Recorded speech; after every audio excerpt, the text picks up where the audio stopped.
আমার ব্যর্থ হবার কারণ চেখে দেখলে নিজেকে সুখী মনে হয়। যদিও পৃথিবী বরাবর যে সুখ আমার পাওনা, তার অধিক খরচ করার খেসারত আমাকে দিতে হয়েছে দুঃখ গ্রহণ করে। আমার মা আমাকে পরামর্শ দিতেন জমিয়ে রাখতে।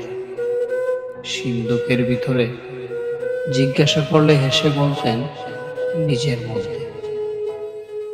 সিন্দুক অধিকারচ্যুত হতে পারে এই ভয়। তিনি কি জানতেন না নিজের প্রতি অধিকার আমার এতটাই কম, কেউ না দিলে জানি না কেড়ে নিতে, আর কেউ দিলে গ্রহণ করতে।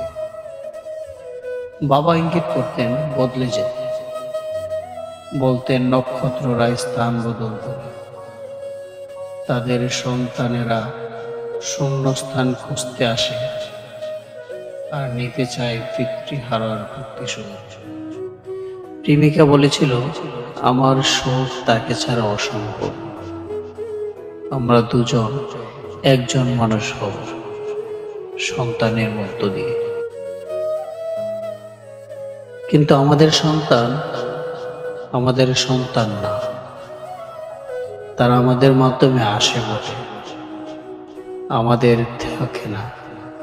বলেছিল লেবানন থেকে জিব্রান, যে সুখ আমার পাওনা তার অধিক খরচ করার খেসারত আমাকে দিতে হয়েছে দুঃখ গ্রহণ করে।